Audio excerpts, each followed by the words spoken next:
மாம்சத்தின்படி நடவாமல் ஆவியின்படியே நடக்கிறவர்களுக்கு ஆக்கினை தீர்ப்பு இல்லை.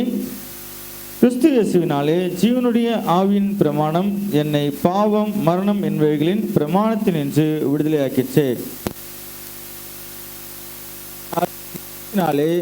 பலவீனமாயிருந்த நியாயப்பிரமாணம் செய்ய தேவனை செய்யும்படிக்கு தம்முடைய குமாரனை பாவ மாம்சத்தின் சாயலாகவும் பாவத்தை போக்கும் பலியாகவும் அனுப்பி மாம்சத்திலே பாவத்தை ஆக்கினைக்குள்ளாக தீர்த்தார்.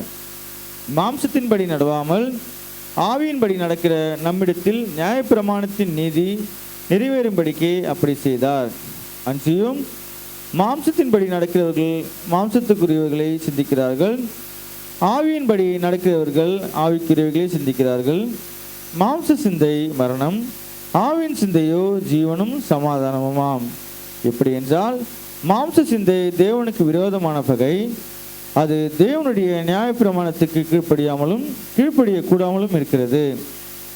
மாம்சத்துக்குட்பட்டவர்கள் தேவனுக்கு பிரியமாக இருக்க மாட்டார்கள். தேவனுடைய ஆவி உங்களில் வாசமாயிருந்தால் நீங்கள் மாம்சத்துக்குட்பட்டவர்களாக இராமல் ஆவிக்குட்பட்டவர்களாக இருப்பீர்கள். கிறிஸ்துவின் ஆவி இல்லாதவன் அவருடையவன் அல்ல. மேலும் கிறிஸ்து உங்களில் இருந்தால் சரீரமானது பாவத்தின் நிமித்தம் மரித்ததாயும் ஆவியின் நிமித்தம் நீதி நிமித்தம் ஜீவனுள்ளதாயும் இருக்கும். அன்றியும் இயேசுவை மரித்தோரிலிருந்து எழுப்பினருடைய ஆவி உங்களில் வாசமாயிருந்தால் கிறிஸ்துவை மரித்தோரிலிருந்து எழுப்பினவர் உங்களில் வாசமாயிருக்கிற தம்முடைய ஆவியினாலே சாவுக்கு எதுவான உங்கள் சரீரங்களையும் உயிர்ப்பிப்பார். ஆகையால் சகோதரரே, மாம்சத்தின்படி பிழைக்கிறதற்கு நாம் மாம்சத்துக்கு கடனாளிகள் அல்ல. மாம்சத்தின்படி பிழைத்தால் சாவீர்கள்.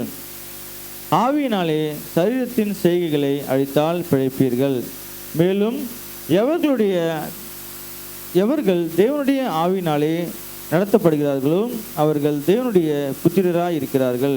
அந்தபடி திரும்பவும் பயப்படுகிறதற்கு நீங்கள் அடிமைத்தனத்தின் ஆவியை பெறாமல் அப்பா பிதாவே என்று கூப்பிட பண்ணுகிற புத்திர சுவீகாரத்தின் ஆவியை பெற்றீர்கள்.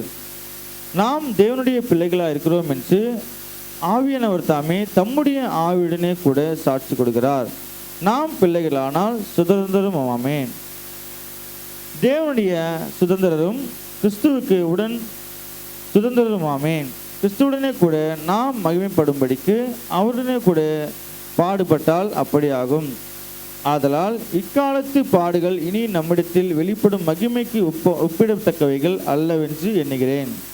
மேலும் தேவனுடைய புத்திரர் வெளிப்படுவதற்கு சிருஷ்டியானது மிகுந்த ஆவலுடைய காத்து கொண்டிருக்கிறது. அதேனென்றால் சிருஷ்டியானது அழிவுக்குரியது, அடிமைத்தனத்திலிருந்து விடுதலையாக்கப்பட்டு தேவனுடைய பிள்ளைகளுக்குரிய மகிமையான சுயாதீனத்தை பெற்றுக்கொள்ளும் என்கிற நம்பிக்கையோடு அந்த சிருஷ்டியானது சுய இஷ்டத்தினாலே அல்ல, கீழ்ப்படுத்தினாலே மாயைக்கு கீழ்ப்பட்டிருக்கிறது. ஆகையால் நமக்கு தெரிந்திருக்கிறபடி இதுவரைக்கும் சர்வ சிருஷ்டியும் ஏகமாய் தவித்து பிரசவ வேதனைப்படுகிறது. தம்முடைய குமாரன் அநேக சகோதரர்களுக்குள்ளே முதற் பிறவராக இருக்கும் பொருட்டு தேவன் எவர்களை முன்னறிந்தாரோ அவர்களை தம்முடைய குமாரனுடைய சாயலுக்கு ஒப்பாயிருக்கிறதற்கு முன்குறித்திருக்கிறார். எவர்களை முன்குறித்தாரோ அவர்களை அழைத்தும் இருக்கிறார். எவர்களை அழைத்தாரோ அவர்களை நீதிமான்களும் ஆக்கியும் இருக்கிறார். எவர்களை நீதிமான்கள் ஆக்கினாரோ அவர்களை மகிமைப்படுத்தியும் இருக்கிறார். தம்முடைய சொந்த குமாரன் என்றும் பாராமல் நம்ம எல்லாருக்காகவும் அவர் ஒப்பு கொடுத்தவர். அவரோட கூட நம்மை மற்ற எல்லாவற்றையும் நமக்கு அருளாதிருக்கிறது எப்படி? தேவன் தெரிந்து கொண்டவர்கள் மேல் குற்றம் சாட்டுகிறவன் யார்? தேவன் அவர்கள் நீதிமான்கள் ஆக்கினவர்.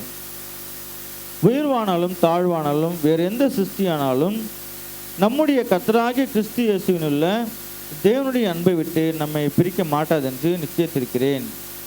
இப்படி இருக்க எவன் அபாத்திரமாய் கர்த்தருடைய அப்பத்தை புசித்து அவருடைய பாத்திரத்தில் பானம் பண்ணுகிறானோ அவன் கர்த்தருடைய சரீரத்தையும் இரத்தத்தையும் குறித்து குற்றமுள்ளனாயிருப்பான். எந்த மனுஷனும் தன்னைத்தானே சோதித்தறிந்து இந்த அப்பத்தில் புசித்து இந்த பாத்திரத்தில் பானம் பண்ண கடவன். எண்ணத்தினால் எனில் அபாத்திரமாய் போஜனம் பானம் பண்ணுகிறவன் கர்த்தருடைய சரீரம் இன்னதென்று நிதானித்து அறியாததினால் தனக்கு ஆக்கினை தீர்ப்பு வரும்படி போஜனம் பானம் பண்ணுகிறான். இது நிமித்தம் உங்களில் அநேகர் பலவீனரும் வியாதியுள்ளவர்களுமாய் இருக்கிறார்கள். அநேகர் நித்திரையும் அடைந்திருக்கிறார்கள்.